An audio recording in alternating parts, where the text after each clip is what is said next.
Okay, we're good to go. All right. I'll go first. So I'm Jenny. I'm one of the dietitians, obviously, at NutriFormance. I've been with them for about 7 months. Before then, I worked at Missouri Baptist Hospital, not university. I almost said university. For 2 years. So my background is in clinical. I went to Fontbonne University, that's where I got my bachelor's degree, and then did my dietetic internship through SEMO, Southeast Missouri State. And my name's Eric. I'm the better dietitian at NutriFormance. As you can see, I have more letters, so that makes me better. So a little bit about me. I'm from St. Louis. Went to Kirkwood High School. So St. Louis born and raised. I love sports. I'm more the sports dietitian side, so working with the sports nutrition. Still obviously can do community nutrition and all that. So we kind of work well together, having those different kind of emphasis. So we're excited to talk to you guys today about sensible snacking. Like we said, feel free to interrupt us at any point with questions, right? We definitely encourage participation. How many people were a part of this last year? Was everyone here part of that? No? Okay, because we did it last year here too, right? No, like a month ago, right? We did a month ago? Because I know Dale did it, right? Dale did stress, right? Okay, I gotcha. Yeah. Well, the program. This one will knock it out of the park, right? So a little overview about what we're going to be talking about today. We're going to go over just Metabolism 101. So just understanding what metabolism is, because that word gets thrown around a lot, right? So kind of understanding that a little bit better. Then we're also going to address why snack, because again, snacking has kind of these different connotations around it, right? So kind of addressing those issues. And then we also might have heard of different terms around snacking. So snacking versus grazing specifically, knowing maybe what the difference is between those. And then another question, we asked why, and now how about how often should I snack? That's another question, right? Again, also separating some different things between snacking, like physical hunger and emotional hunger we're going to address. That's a huge kind of topic that we see with our clients and individuals, is really separating those two things. And then we're going to give you guys some recommendations, some easy snack choices, things that you can take on the go with you, make really quick at home. Because we know that, we don't necessarily want to sit down and go through a whole entire meal prep just to have a snack. So we understand that, so we're going to give you guys some nice, really easy, quick things to do. So we're going to get started. We'll play a game called Fact or Fiction to get started. Yep. So this is where participation is encouraged. Okay. All right, so fact or fiction, 94% of Americans snack at least once a day. What do you guys think? Fact? Lots of facts. Good job. You are correct. Woo! Snacking boosts your metabolism. Yes? Sounds like an overwhelming yes. That is fiction. Yeah. Come on, Mickey, right? So we will get into this in a little bit, right? It's just a little teaser. That is a little bit of a myth that snacking actually boosts your metabolism. We'll go into the specifics on that a little bit later. All right, 50% of adults snack 2 to 3 times per day. Sure. Okay. So that's like half fact, half fiction. Sure. Right. Fact. Yep. So the number one reason people snack is to satisfy a craving. What do we think? Are there other reasons? Fiction? Okay. We are going to get into that. That's good. But it actually is a fact. So research shows that the number one reason people snack, there obviously are a lot of reasons, and we're going to address those reasons. But the number one reason, the study we found, about 63% of people said that the number one reason they snack is to satisfy a craving. All right, eating negative calorie foods and spicy foods will significantly increase your metabolism compared with other snack foods. What do you guys think? False. I don't know about that significant. Me either. Touching on this keyword. Fiction. So you may have heard like celery, for example. It takes more calories or burns more calories to digest it than what's actually in the food. And like spicy foods increase your metabolism. And maybe they do a little bit, but significantly, you guys picked up on that, not a big difference. It's not going to make or break your snack time. So yeah, watch out for, those articles that, will say like burn fat fast with these, 5 fat burning foods, things like that, right? The celery or those spicy foods, they might burn maybe like 6 extra calories, right? So technically they do burn extra calories than maybe some other foods that are easier to digest, but in the grand scheme of things, it's not a big deal, right? 6 extra calories could be literally you taking 1 flight of stairs, right? So, all right, Jenny's going to break down some metabolism. Metabolism 101. What do you guys think metabolism means? Have you guys heard that before? That's how you go like this. The rate of my burn. Yeah. So how we digest and use our fuel. So I like to describe it as a fire. So think about when you got a fire going, you go to bed at night, you wake up in the morning, what does the fire look like? Yep, it's out or it's barely sizzling. So the first thing you got to do, and Eric might disagree with me, Yeah, I don't know if she's ever built a fire, for the purpose of this, I'm going to say the first thing you got to do is throw a log on the fire. So logs I think of are carbs and protein together, okay? So putting those two things together is going to make the fire burn longer. If you put a newspaper on the fire, what happens? Burns off really quick. So that's what I think of, like putting a simple carbohydrates, like a piece of fruit or, a bagel. Putting those things on the fire, they're going to give you energy. It's going to make the fire burn, but it's going to burn off pretty quick. So you always want to pair those things with protein or healthy fat. All right, so rubber. Those are like your junk foods. You put rubber on the fire, it's kind of smelly, doesn't burn very efficiently. And then, how many of you guys are coffee drinkers or energy drinkers? Looks like we have some coffee in the crowd So right think now. of that as like lighter fluid, it's gonna like explode, but then it's gonna burn off really quick and you're gonna crash. And it's not real energy, right? So it's kind of just fake energy to get us through, as opposed to those logs and the actual food and the nutrients is something that sustains our energy, right? That caffeine and just supplements that give you that quick burst, it's something that really isn't real, right? There's no actual calories in the caffeine, right?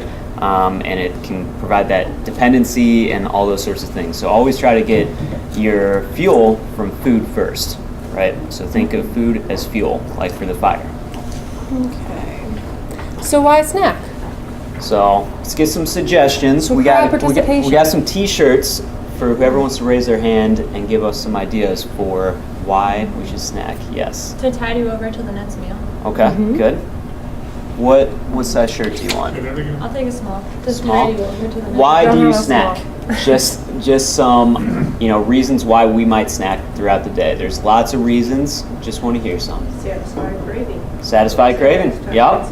Pulling from the fact of fiction. I like it. A good test taker looks from earlier in the test. So good. All right. Did you want a shirt? No. Oh, okay. All right. You're the first person to ever deny a free T-shirt. What size would you like? All right. Let's get a couple more. Frustration. Out of frustration, kind of using that to cope with. You're frustrated and you have a snack. Boredom. Absolutely. Yep. You guys want shirts still? Sure. Why not? Yeah. So those are all really good. Some reasons why we have snacking. So we have blood sugar. Are you guys familiar with what blood sugar is? Right? So blood sugar is kind of the carbohydrates that are running through our body that our body can use up quickly for energy, right? So when you guys hear blood sugars, I kind of want you guys to equate that to energy, okay? So if your blood sugars are spiking really high, then you might have a lot of energy. So for example, if you have that newspaper, that simple carbohydrate, that bagel, your blood sugars spike really high, you got a lot of energy, and then maybe you might notice that it goes down pretty quick. Or if you have a bowl of cereal like Cheerios in the morning, you might feel pretty good for like an hour, you got some energy, and then maybe around 10, 9:30, something like that, we start to get a little sleepy, right? That's because that burned off, right? And that's because our blood sugars dropped, okay? So like I said, when you hear blood sugars, think of kind of energy levels, okay? So we want to snack to maintain that blood sugar at a good point, and while also maintaining a steady energy level, so not going up and down like on a mountain, okay? And we had someone say keeping those cravings in check, right? That's definitely a reason why. You know, a lot of times if we're snacking with a purpose, right, it can be a lot better for keeping those cravings in check instead of denying it, you know, denying those cravings, and then as we know, it might build up throughout the day and come maybe late at night, you know, because we denied those cravings that we wanted, and eventually it catches up to us, right? So if we snack with a purpose, we can help offset and really tackle those cravings that we have. And also mood. So these all kind of go together, right? We also know, like, if we're going up and down on energy, we might be feeling kind of good a little bit, and then maybe we get a little cranky, and then we get our lunch, and then we're feeling good, and then we might get a little tired and cranky again, right? So snacking to kind of keep ourselves balanced, right?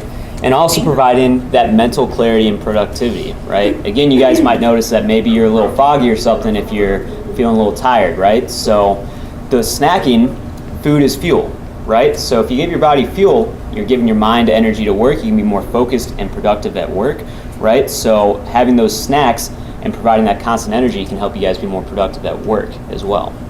It all comes back to that blood sugar. So the blood sugar, you know, when your blood sugar is low, you've got low energy levels, you've got more cravings, you're craving probably carbohydrates because that's what your body needs to bring those blood sugars back up.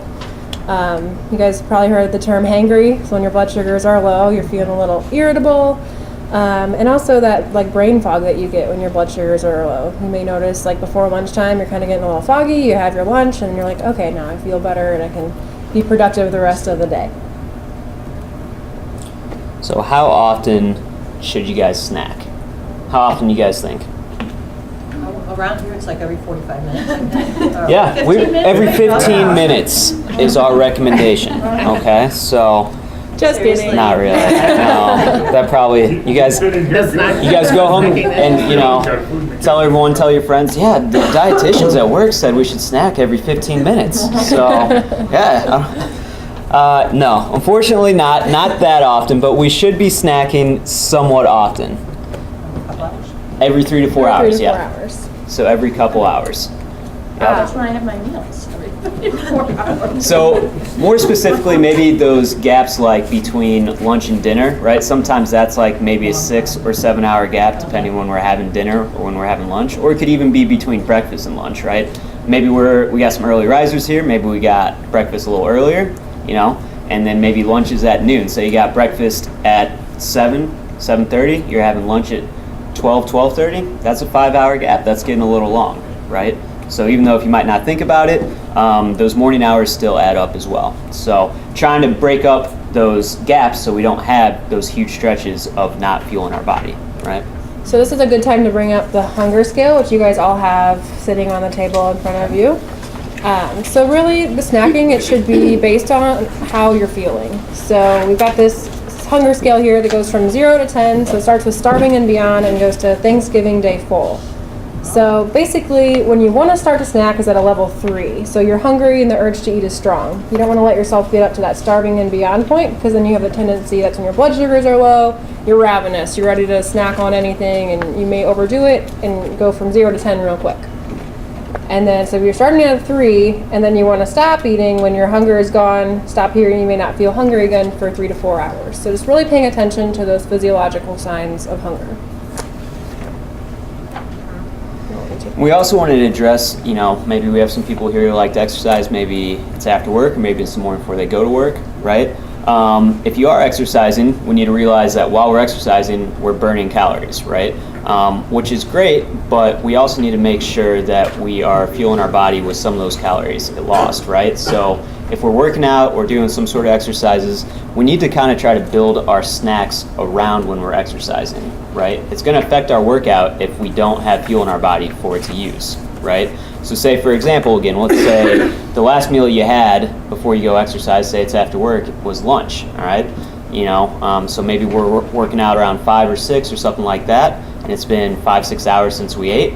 Our body doesn't have much fuel to pull from, right? It's trying to get from lunch, but it's probably burned most of that. So you're going to go work out and expend calories that our body doesn't really have to give it. So we're not getting the best workout we possibly could, right? Maybe some goals of our workouts are, you know, for weight loss or changing body composition. So we're like, well, you know, I'm trying to lose calories. Why would I want to take more in? Well, our body doesn't need to get the whole entire calories you burn back in, but you need to give it some to replace and some sort of calories for it to use, right? Or else it's just going to be constantly breaking down, and we don't want it to do that, right? So if you guys are exercising, try to bookend your workouts to your exercises. So what we mean by that is that if you're working out, let's say in the morning, maybe your fuel you have beforehand is breakfast. That's totally okay, right?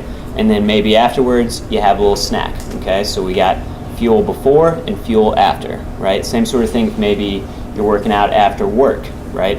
Make sure you have just a little snack on your way to the gym or before you go for a run or whatever it might be, right? And then maybe your post-workout is dinner or something like that. Yeah? I do just a 10-minute thing in the morning to get going on the elliptical. Uh-huh. Should I be trying to eat before that? Because, I mean, I get out of bed, go to the bathroom, and then I go on the elliptical, just do 10 minutes before I grab my shower. Sure. You don't need to necessarily eat for that, right? I would still say that you need to eat breakfast or have something in the morning, right? But you don't need to eat extra for that. I'm just worried about eating before it, because I usually don't eat until a good hour after it. Okay. Well, So is that's that more, all right? it's more if you feel like it impacts your exercise, right? If you start to feel lightheaded or anything like that. Everyone is a little bit different, right? Some people wake up in the morning and they go for a run and they feel fine. Some might feel like they're a little lightheaded or a little fatigued, and that might be because their blood sugars are low, right? So a thing to keep in mind, you guys might have heard, like, if you run in the morning without eating, or if you exercise in the morning without eating, that you burn more calories. Research actually shows that there's really no difference between if you eat or don't eat before exercising, okay, when it comes to weight loss or body composition change, right? So keep in mind that that's an individual thing, right? But we do want to make sure that we still refuel those workouts, right? So ideally, after we exercise, if it's in the morning, we're not, waiting a couple hours to eat, right? Because we need to put some calories back in that we lost, or else our body's got to pull energy from somewhere, right? So it's going to start breaking down muscle. It's going to start taking some from fat, but we want to preserve that muscle, right? So there's a healthy way to do it and a not so healthy way to do it, right? Does that answer your question? Okay. Okay. Okay. My number one rule, and I've already touched on this, is carb plus protein with every meal and snack. So remember how we talked about those logs on the fire? So that carb and protein together is going to make that log. It's going to help you help those carbs last longer and sustain your energy levels longer, kind of level things out. And so here's how certain foods affect blood sugars. So simple carbohydrates, those are things like fruit juices, soda, maybe fruits without the skin, so like applesauce, something like that. Those are going to spike your blood sugars up real quick, and then they're going to come right back down. They get burned off really quickly. So again, keep in mind when you're looking at these lines, kind of think energy levels, okay? So with those simple sugars, think that's my energy spiking, and then I go back down quickly, okay? Go ahead. Okay. So whole grains, those are things like obviously whole grain bread, oatmeal, brown rice, quinoa, those kinds of things. They're a lower glycemic index, so they're going to still spike your blood sugars, but not as quickly as the simple carbohydrates were. So they're going to have a more lasting effect than the simple carbs. Can you take fruits? Sure. So fruits are a little bit tricky, right? So fruits have sugar in them, right? But the difference between, say, a simple carbohydrate like we have in that first one, that first bullet point, and fruits, the reason why the line is not as steep is because when we eat fruits, we also get fiber from it. And fiber helps slow the digestion of those simple sugars. So even though fruits do have sugar in it, they also come with natural sources of fiber, which helps slow it down. So they're not essentially created equal to the other maybe, white breads, white grains that are in the simple carbohydrate category, okay? And then starchy vegetables kind of fall in that same area, right? While they do have carbs, it's still a slower breakdown, right? And then vegetables that aren't starchy, right? So like, broccoli or carrots, those sorts of things, spinach, those really don't even count as carbohydrate. You'd have to eat a lot of that stuff to count as one carb. Those are free. I call those free foods. You can eat as much as you want, and it's not really going to affect your blood sugars very much. To go on the starchy vegetables, to give you guys some examples of that, that's like your potatoes, corn, peas, beans, those kinds of things. Protein-rich foods, I think we all know what those are. So that's your meats, eggs, cheese, those kinds of things. So see how the difference between the simple carbohydrates and your protein-rich foods. You've got a line like this and then a line like this. So throw those protein-rich foods in with your carbs, and it's gonna, see the bottom line here, it's gonna make it go from here to here and make your energy last a little bit longer. Anything to add? So yeah, like going back to the previous slide, what Jenny said about with every meal combining those carbs and protein or carbs and fat, right? We usually do a good job with our meals of getting that combination, but the snacks usually tend to lack in that. So that's something for you guys to really maybe try and take away from this, is trying to make sure your snacks are just as balanced as maybe the meals you try to get, okay? Because as you noticed, this can make a huge difference in our energy levels throughout the day, being more steady instead of up and down. A lot of times our snacks, most snack foods are predominantly carbohydrates, so we're getting those kind of energy levels with those first lines instead of the bottom lines that we want to see. All right, so snacking versus grazing, right? So we've kind of heard those two different terms, right? We like to think of grazing as maybe something that is more out of our control and we're just kind of doing it constantly, right? As we mentioned with snacking, should be every 3 to 4 hours, right? When we think of grazing, maybe we think of just continually, going for those goldfish or those chips, right? Just kind of picking at it, right? We're not really doing it with a purpose.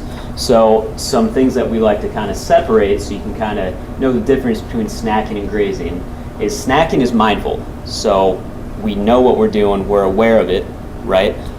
Grazing is more mindless, right? Again, we're just in the kitchen, kind of bored, it's before dinner, we're kind of hungry, so we're just picking around, eating something, right?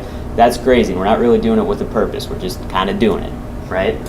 Again, snacking with a purpose. Drive that into your head, okay? We have a reason why we're doing this snacking. It's for those constant energy levels. It's to keep us in a constant state of just being our best, right? Grazing, there's lots of reasons. We heard someone say boredom earlier. Boredom is certainly one of the reasons. Snacking intermittent, so every 3 to 4 hours. Grazing, just continually going over it, right? So all these are kind of similar, but they all have kind of different reasons why we might be doing these, right? Some might hit home more than others for you. So distinguishing between physical and emotional hunger. So you guys also have another handout looks like this in your little packet. So emotional hunger, that's something that comes on very sudden. So maybe you're like sitting in bed watching TV, a commercial comes on for like Nestle Toll's cookies, and you're like, oh my gosh, I need a cookie and I need it now. So it's like a craving that comes on very quickly, versus physical hunger is more of a gradual thing. You hit 2 to 3 hours after your last meal or snack, your stomach starts to growl, and then it gradually gets your hunger signs tend to intensify as the time passes. The emotional hunger is usually specific. Like I said, it's usually a craving for something in particular. You're like, I've got to have a cookie and I want it right now. And physical hunger is more flexible. So you may still have preferences, but a variety of foods can satisfy that hunger. Emotional hunger is northern, so that means it's like in your brain, your mind, and your mouth are watering for something, versus physical hunger being southern, which means that your stomach is growling. So anything neck down is where you're feeling that physical hunger. So food is an emotional benefit for emotional hunger. So we're oftentimes eating to ease an emotion, whether that be sad or even we're happy and celebrating something. Maybe we're bored or stressed. I know a lot of my clients are stress eaters. That's something I see a lot. Physical hunger, the food is a physical benefit. So you're eating to fuel your body, to nourish your body with healthy things. Emotional hunger, and Eric kind of touched on this, is something that's mindless. So I've seen a lot of people like sit in front of the TV and they get a bag of potato chips. Next thing you know, the bag is gone. So you're kind of snacking on it, not really thinking about what you're doing. Physical hunger, so for meals we tend to sit down at a table and be more mindful of what we're doing when we're eating our meals and snacks. Emotional hunger isn't satisfied by fullness, so you may be eating those cookies and normally like one would do, but if you're eating to ease an emotion, maybe you have 5 cookies and you're still not satisfied. There's something else that needs to be done to ease that emotion. Physical hunger, again, think of the hunger scale. So you start eating at a 3 when you're start to feel those signs of hunger, and you're able to recognize when your hunger is gone. Your stomach starts to fill up, and you're like, okay, I've had enough. And emotional hunger, oftentimes, even though you're eating to ease an emotion, it usually ends with guilt. And again, that goes back to it isn't satisfied by fullness. So maybe we're overeating on something. We get to that Thanksgiving Day full, that level 10 on the hunger scale, and we start to feel guilty. Physical hunger is a necessity. So you know that you're fueling your body with the right things, and you feel good afterwards. Your energy levels have picked back up. Okay. So we got a little mindful eating exercise. How fun is that? Right? Yep. Most Ellie kids. is passing you guys around some delicious little snacks, even though you guys just ate. But it's kind of like dessert. It's like a dessert. Right? It's just a little chocolate. Does anyone have any nut allergies? Because it is a chocolate-covered almond. Just FYI. We don't want to send anyone to the hospital. You want to explain what they're doing? Yeah. So I'm going to read through this exercise with you guys, and you have a copy of this at home. This is something you guys can practice on your own at home as well. So I'm going to have you guys pick up one of your almonds and place it in the palm of your hand. Notice the colors and shapes of it. Feel the weight of it in your hand. And pretend like you've never seen one before. Examine it closely. Touch it with your fingers and feel the texture. Look at the different sides and notice, this is for a wrapped piece of chocolate, so it says look at the different sides of the chocolate wrapper and notice any place that the light reflects off the package and shadows. So it doesn't really apply to your almond there. If your mind starts to wander, think about other things, that's okay. Notice the thoughts and bring your attention back to the chocolate.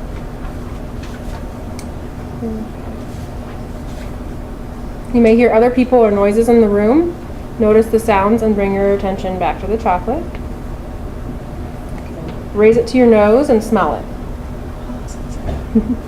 Slowly breathe in several times and focus on the different smells.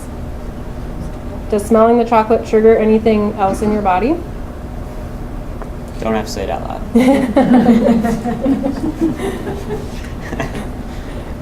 Is your mouth watering? Are you having any thoughts like, hurry up and let me eat the chocolate? What's taking so long? If so, notice them and bring your attention back to smelling the chocolate. Now slowly take a small bite of the chocolate, but not chew it or swallow it. If you can take a bite without making a mess. Those are hard to take a bite of. Notice the feeling and taste of the chocolate in your mouth. How does it feel as it melts? Notice the taste and sensations of the chocolate on your tongue. Move the chocolate around in your mouth and try to notice the moment where you feel like you want to swallow it. Chew the almond first and then swallow it, focusing on the sensations. And notice any lingering taste or sensations. So this is something you guys can practice when you're having dessert at home, kind of just slowing down throughout the process and paying attention to the smells, the taste, the texture. Those kinds of things will make you feel more satisfied. So you may be able to stop after 1 or 2 cookies versus 5 when you're not paying attention to what you're doing. Yeah. So I encourage you guys to practice that at home. I was going to say just all about creating that awareness, right? Mm-hmm. It doesn't necessarily always have to be so in-depth like we just did. Like if you're out to dinner, like you don't have to hold the plate up to you and do that. You know, that might be kind of weird. Don't be weird. Right? But about creating that awareness and separating some of those emotions and feelings and figuring out, you know, maybe what's causing those or what's triggering them and really starting to learn more about yourself, right? Another thing I want to throw in, when you're eating, try and get rid of any distractions. So TV, your phone. I'm not saying you have to go sit in a corner and eat by yourself and not talk to anybody, but a lot of times I think we sit and eat while we're scrolling through Facebook or something on our phone and we're not really thinking about what we're doing. And maybe even you work through your lunch break, you're working while you're eating. So you're not really thinking about it, and that may be why, you know, after lunch you're still craving something because your body's not recognizing that you just ate. Your stomach maybe, but your brain is not registering. So try and get rid of those distractions. Take 10 minutes for yourself and have your meals and snacks. If any of you have kids, it's a great experiment to do. Clementines work well. It's really fun to see kids kind of take a break and instead of teaching them about, you know, apples and vitamin C, really just introduce mindful eating. Where our society is so fast-paced, like we feel like we have to do everything so fast, and it's good to take some time to slow down and focus on yourself and nourishing your body. So a lot of pitfalls that I see. Number one, the under-consumer. So people come to me and they're like, I can't snack, it's too many calories. So a success story that I've seen, I had a client come to me, she wasn't, her snack was maybe like a cracker or a cheese stick. So I encouraged her to eat more throughout the day. And this is somebody that's exercising a lot and needs to fuel her body. So she started eating more and she gained muscle mass and lost body fat. So under eating can be just as bad as overeating in some cases. Emotional eaters, so we touched on this. A lot of people come to me and I ask them, what's your stress level? A lot of times we eat out of stress, or boredom is another big one. Like I said before, we often celebrate with food. We have birthday parties, or you win a big game or tournament, you go out for dinner or whatever. Liquid calories, so this can be soda, juice, alcohol, and I'm even going to throw in here diet soda or Crystal Light. So there's some research out there that says that consuming lots of artificial sweeteners can actually lead to weight gain. I'm not sure if that's due to the artificial sweeteners or people just in general drinking less water. I had a client that drank gallons of Crystal Light throughout the day. She quit doing that and she's lost 20 pounds. So, and it may also trigger a sweet tooth later on too. So try and sip on water throughout the day instead of those liquid calories or artificial sweeteners. And then you've got the poor planner. So people that want to snack but don't take time to plan ahead. So you find yourself at the vending machine or at the drive-thru making poor food choices. Oftentimes we wait too long, our blood sugar gets low, and then we're craving things and it goes downhill. And we don't want you guys to think that, you got to do all of this perfectly, right? So like the liquid calories, like if you're a big soda person or something right now, right? Don't just go cold turkey, right? Maybe if you have 2 a day, maybe say, all right, I'm going to try doing 1 a day instead, okay? Or maybe if you are doing 1 a day, a good transition you could try is just going the diet soda route, right? Because a diet will be better than going the normal soda, right? But like if you feel like that's a good way to kind of start weaning ourselves off, then that's maybe what we do, right? Same with the poor planning, right? Don't feel like, well, I guess I'm just going to have to meal plan everything, right?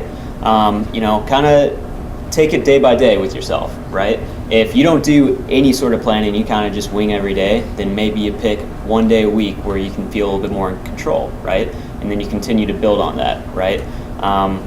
You might get really excited after our talk or something like that, and you're like, yeah, I'm going to do all this, right? But then maybe after a week, we kind of fall off because we jumped in too deep, right? So find something that's doable for yourself, right? If you're falling into that poor planner category, right? Pick one thing that you want to work on and continue to build on it, right? So maybe it is using one of our great snack ideas that we're going to give you later instead of going to the drive-thru, right? So to piggyback off that, as far as the poor planning, maybe you keep a box of Triscuits at your desk or some trail mix in your car, something so that you can grab on the run that you just have in stock at all times. Yeah, that's so big. It's not like you have to meal prep and dish things out in a Tupperware every morning, because who has time for that? I don't. Because if you don't have it with you, right, you can't eat it, right? If it's not available, you're going to have to go get something, right? Mm-hmm. So don't think we're being good, because again, we're denying that physical hunger that Jenny was talking about, right? Don't deny that. Realize that it's okay, but feel more in control with it, right? Like if you have that snack already packed and ready to go and prepared, then we feel more in control. We're not going to the convenience route, right? And we feel better about our day. The chocolate almonds that you just tasted are from Trader Joe's. I really like these. They're at Schnucks because they're individual portions. Trader Joe's has individual portions also, but then you buy one and you have it for the week. And everyone, again, craves something different, but I'm a chocoholic, so this is my go-to. It helps with portion control. And you're going to have a taste test of some other things, so we'll talk about those later, but I completely agree with you don't have to make everything we're going to suggest. Get a box, and then you go through cycles when you get annoyed by eating the same thing. So then for 2 months you may have that, and then you may switch. Okay.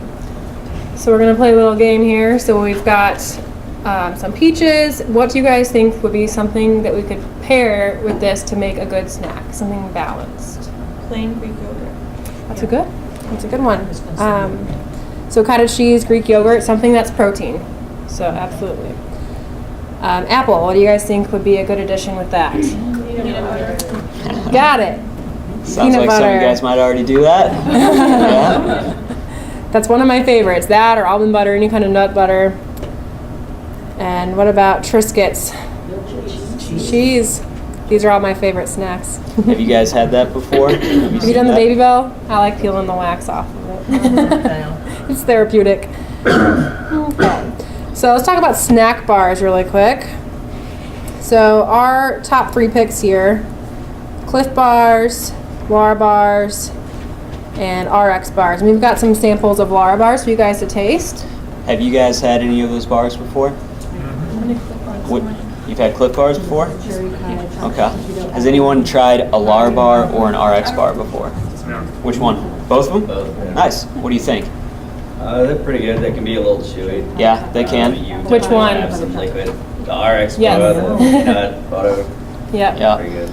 Yeah, so something to keep in mind with these bars, especially the Lara bars and the RX bars, you'll notice what we really like about them is the ingredients, right? So Lara bar has dates, almonds, and cherries. Those are the ingredients, right? That's all. Yep, that's it, right? And the RX bar, it's got the ingredients on the front. It's got 3 egg whites, so it gives you a little bit of protein. Jenny likes to say that it's basically a Lara bar with protein, okay? 6 almonds, 4 cashews, 2 dates, and no BS. So I'm glad they don't put any of that in there, right? This stuff tastes terrible. So as you can see, we like because it has a nice balance, right? But what we really like to do is always go to whole food first, right? Bars are kind of a backup plan. So if we are going to go to a bar, we want to try to pick a bar that has the fewest ingredients possible, right? So we're as close to whole food as we can. And look for protein. That's another one. So there's a bar out there called a That's It bar, and while it only has like 2 ingredients, it's literally like pressed apple or fruit or whatever, there's absolutely no protein in there. So I would say I would go with the Lara bar over that. The protein and also the fiber. Fiber big is to keep good. us So full. these are all pretty equal in terms of fiber, 4 to 5 grams. The Cliff Bars I think are the most are more balanced in terms of what you would look at in terms of a meal. It's got a good balance of the carb, fat, and protein, and then also high fiber. The Lara bar I like because of its very natural ingredients. It's got very few ingredients in it. And again, the RX bar I like because it's basically Lara bar, but it's got the extra protein with it. What do you guys think of the Lara bar? You like it? Yeah. So something to keep in mind, bars like that Lara bar, because it only has 3 ingredients, it's a little different than maybe some of the other bars that you try that have more ingredients that are kind of designed to be pretty much taste like candy bars, right? But their ingredients profile and their nutrition makeup isn't as good as eating something like that. So there's a reason why it tastes different. It's because it's an actual, pretty much a whole food that you're eating, right? Instead of something commercially processed to just make you want to eat it. Another thing I want to throw in, if you guys have heard of Quest bars, if you look at the label, you notice that has sugar alcohols in it. So if you're going to eat a snack, you're looking usually to increase your blood sugar. So if you've got artificial sweeteners in it, it's not going to work for you. So I would encourage you to look for something that has natural ingredients, something without the artificial sweeteners or sugar alcohols. And you might also see on some bars that will say net carbs. You guys seen that before? Net carbohydrates. Do you guys know what that means? So that means that fiber, they can subtract the amount of fiber. So say, let's take the RX bar up here, for example, okay? There's 22 grams of fiber, or 22 grams carbohydrate and 5 grams of fiber. So it has 17 grams of net carbohydrate, okay? So you subtract the carbohydrates from the fiber, okay? And what some bar companies will do, like Quest as an example, they'll say maybe 4 grams of net carbs or something on the package. They do that to try to sell you on it because you're like, oh, it's low carb, I can have this. But what they do is they just add a bunch of insoluble fiber that our GI tract, our stomach, has issues handling a lot of time. We might feel gassy, we might feel bloated, we might not feel great because they just pumped a bunch of insoluble fiber in there that our body can't really handle or digest too well. But they did it so that they can market and be like, look, only 4 grams of net carbs, right? So keep in mind the fiber in these whole bars, they come from the dates and the almonds and the cashews, right? As opposed to just, again, things pumped in there to market. Okay, so that's something to be, 5 minutes. Okay. Just all Quest bars are notorious for causing stomach Yeah. Not something you want to do before a workout. Yeah, or just in general. I mean, when do you want a stomach issue? Especially before I do. All right, so all we got left is just some kind of snacks for you guys to try, right? Recipes, but like easy. No cooking involved. It's just mixing up certain things. So we're just gonna go through these pretty quick. You guys have copies of or have we handed out? Oh, we yet? didn't even do that. Okay. You guys will have copies of the slides. Yep. Jenny, you can start talking. And I'll hand these we out. owe people T-shirts too. I think. I lost track. So trail mix, again, like I said, that's something you keep at your desk, keep in your car. Now that it's cold out, you don't have to worry about anything melting, so you can put a little bit of chocolate or even throw those dark chocolate covered almonds in there. A Greek yogurt ranch dip, so you got your low-fat Greek yogurt and throw half a tablespoon of the powdered ranch in there, and then use some carrots, celery, cucumber, some kind of vegetable to dip in there. Greek yogurt peanut butter dip. Banana sushi, so this is a flour tortilla, banana, peanut butter, cinnamon, you roll it up and you got your little banana sushi roll. Same concept with deli roll-ups, so you've got some lunch meat, some tomato, lettuce in there. And you don't even have to go that all out. Like if you're in a quick pinch, right? If you just want to roll up some deli meat and some cheese around it and take 3 of those with you, that's a pretty good, that's a protein and that's a fat from the cheese, right? So that right there, if you're just on the go, can be a good snack. Yes. And this one looks so good and I want to try it. Gooey cookie dough dip. Low-fat Greek yogurt, peanut butter, honey, vanilla extract, almond extract, and chocolate chips. You can't go wrong. And if all else fails, hoodie plus popcorn equals hoodie popcorn. So that's actually that's a picture of me right there. Just make sure Yeah. your hoodie is clean. We don't want any foodborne illnesses. All right, any questions? No questions? Yeah? What are your thoughts on intermittent fasting? This is kind of the complete opposite of this. Sure, where you're only eating for certain periods of the day. Yeah. So, like a lot of diets, right, there's some positive and negative things about it, right? There is research to show that it can be helpful for some individuals, right? Some people have success with it, and it doesn't work for others, right? The big thing to keep in mind is for people who are trying to either maintain or gain lean muscle mass, it might not be the best because, like we talked about, in order to maintain or gain muscle mass, we need to be constantly fueling that, right? So if we're not constantly fueling it, then we're missing opportunities to maintain or gain it, right? But as far as from just pure body composition standpoint, like weight loss, there has been research that shows it can be effective. So some people again, it really is an individual thing, right? Some people at work, they're like, all right, I can only eat during these 8 hours or whatever, right? For some people, that just creates just chaos, right? So that's something we definitely recommend you sit down with a dietitian and go over and make sure that it's something that's right for you to do instead of just reading a blog online and be like, well, it worked for this guy, it's going to work for me, And right? we've heard that. That's a great question because we've heard that a lot lately. And, it's kind of the same premise of don't eat past 7 o'clock. And I happen to be 100% Greek, so I always joke about European countries. I mean, you're eating at 11 o'clock and you're not overweight. So if someone says don't do this, I think everyone in their mind would be like, I can't eat past 10 o'clock. I don't know many people who can do that for a longer period of time. Yeah, and that's maybe big, a month. yeah. And then again, if you've ever dieted, it just sets you up to crave more, and then we just see that yo-yo. So we can get results a more fun way. So what would you want to eat or not eat, or have those rules? And I think that's what Americans have done.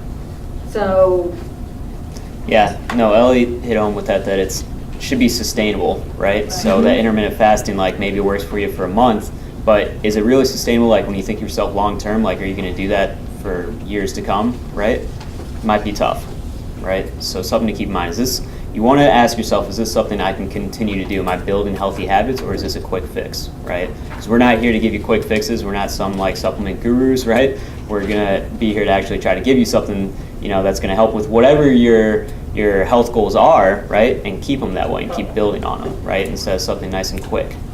So. And back to Jenny's comment of liquid calories, I can see that working for people who really have, continually drink every night. I would say if that's a good marker, that would be a great way to kind of start the new year, to stop one habit and be focused on it, because you would be amazed. We just had someone who just stopped drinking during the week. I mean, drank on the weekends, and she lost 6 pounds in 6 weeks and 1.3% body fat. So yeah, guys, thanks for participating and being great. We got a couple more shirts over here if just anyone Oh, yeah. wants to come up and grab one. But yeah, if you have any more questions about what we talked about, or if you're interested about setting up a little one-on-one session, shoot either of us an email and we're happy to help. Our cards are copied onto the emotional, eating, and physical hunger handout there, and also on the slides. So. So, Thank you very much. yeah.